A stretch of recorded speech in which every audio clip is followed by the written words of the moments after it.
Maestro Sir Anton, guro't vlogger na Pilipino, tagahatid ng balita sa bayan ay totoo. Mga benepisyo ng guro, kanyang tinatalakay. Sa video natin ngayon mga kamaestro ay pag-usapan naman natin itong tungkol sa pera or yung atin pong natatanggap na Personal Economic Relief Allowance. Ayan. So, marami nga mga kamaestro nagtatanong sa atin. Ayan, may mga nag-PM pa po, no? Kung totoo na nga daw yung kumakalat sa social media, mga kamaestro, na ito raw pong pera na 5,000 ay matatanggap na po natin ngayong taon. Ayan. So, may mga nagtatanong po sa atin, ano po, mga kamaestro. Ayan. Pero bago natin talakayin yan, ayan, so kumusta po? So, ngayon po ay araw ng Linggo, ano po? June 14, 2026. Ayan, so bukas po ay officially magsisimula na po ang ating instructional block. Ayan, so tapos na po tayo sa opening block na kung saan ay talagang marami ang nataranta. Ayan, at talagang imbis daw na mapagaan ay sobrang dami ng mga ginagawa, mga kamaestro, ano, especially po yung ating mga advisors. Ayan. Ayan naman po ay galing sa mga kamaestro natin, ha? Hindi naman po natin yan personal na pahayag. Ayan, based po yan sa mga nakikita po natin mga comments sa iba't ibang mga posts.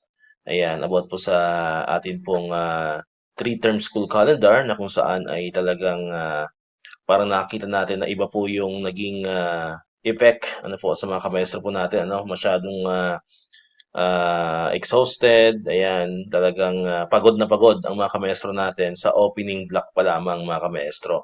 Ayan, pero sabi naman ng iba, baka daw naninibago lang tayo and baka daw sa susunod na taon ay makapag-adjust na ano po ang ating mga kamaestro diyan. But ganun pa man, talagang hindi po naging ganun kadali ang atin pong opening block kung pagbabasihan po natin yung reaksyon ng iba't ibang mga kamaestro ng mga kamaestro po natin sa buong Pilipinas. Ayan. So tayo po kasi ay hindi ako advisory.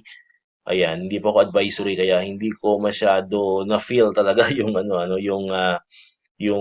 kabisihan ano po ng ating mga kamaestro na nasa ng mga advisors ano po mga kamaestro. So saludo po saludo po sa lahat ng mga advisors natin, ano, although tayo naman syempre ay tumutulong din, ano, pero syempre mas mabigat yung naging papel ng mga advisors po natin dahil andiyan kukunin yung mga data ng bata, ano, mga height and weight, mga diagnostic test. And although tayo naman as EPP teacher ay syempre nag-diagnostic test din naman tayo.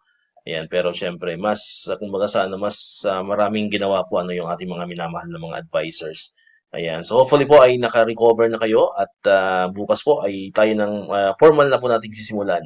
Ano po mga kamaestro, ang ating pong instructional block. So hopefully po ay maging smooth na, ano po, dire-diretso na po tayo sapagkat medyo matagal-tagal ulit ang holiday. Ayan. So, parang ang next holiday natin ay August pa, ano po, yung ating National Heroes Day. Ayan, so medyo matagal-tagal pa yon, almost 2.5 months. Ayan. So, dire-diretso tayo ngayon. Itong mga susunod na linggo, mga susunod na araw, ay talagang dire-diretso po yung ating pagtuturo. Alright. Ayan. Isa din po yan sa naging dahilan kung bakit hindi tayo masyado nakakagawa ng video. Baka hinahanap nyo na yung mga post natin. Bakit wala na si El Maestro, hindi na nagpo-post. Ayan. So, syempre, iba rin kasi yung pakiramdam ng nasa opening block tayo. Talagang, kumbaga, nawalan tayo ng time magawa ng mga videos eh. So, ito lang ulit. Ito lang ulit. Ito lang araw na to nagkaroon tayo ng time na gumawa po ng video, mga kamaestro. Ayan. And madami kasi nga, nabanggit ko na kanina, madami nagtatanong, iba, mga personal ko pang kakilala, kung totoo na daw ba yung kumakalat sa Facebook na mayroon na po tayong 5,000 na pera allowance. Ayan. Kasi dati po ay 2,000. Ayan. So ngayon po ay gagawin daw na 5,000 pesos. Ayan. So may mga nagpo-post kasi mga kamaestro sa Facebook. Yung iba kasi na may misinterpret mga kamaestro. So tatandaan po natin na ang 5,000 na pera allowance ay gagawin po yung isang batas, po mga maestro. So hindi po yan agad-agad may implement.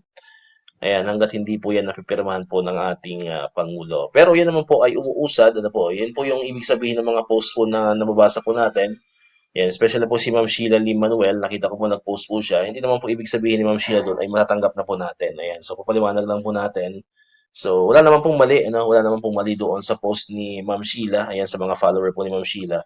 Ayan, tama naman po yung post po ni Ma'am Sheila Lee Manuel. Ayan, ang ibig sabihin lamang po doon ni Ma'am Sheila ay kumbaga sa ano, may linaw na no itong ating 5,000 pera allowance. Ayan. So, antay-antay lang man po natin mga kamaestro. Kasi sabi ko kanina, ito po ay gagawin pang isang ganap na batas. Ayan. So, yun po yung post. Ano po, yun po yung tungkol sa post po ni Ma'am Sheila na malapit na, ano, malapit na itong ating 5K pera allowance. Ayan. So, hopefully nga po ay magkatotoo sapagkat na mayroon na po yung House Bill ano po sa Congress. Ayan, sa pangunguna po yan ng ACT Teacher Party List. Ano po, yung Alliance of Concerned Teacher. Alam ko sila po yung may panukala ano po na magkaroon po ng 5,000 na pera ano po mga kamestro.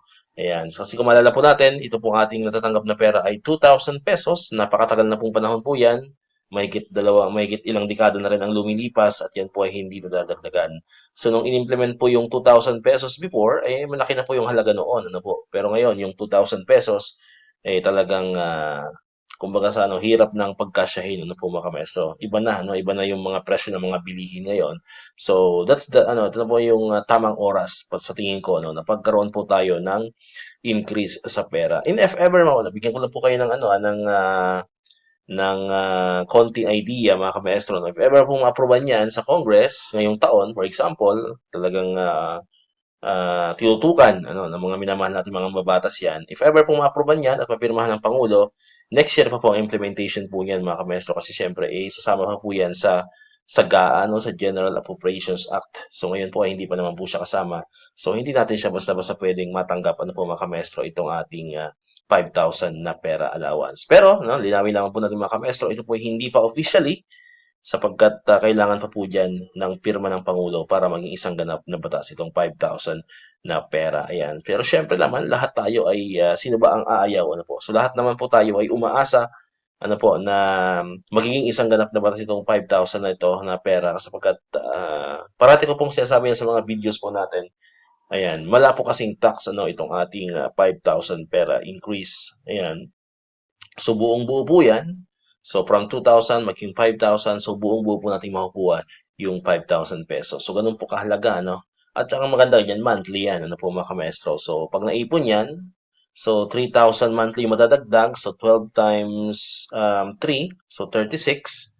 So almost 36K ang madadagdag sa atin sa isang taon.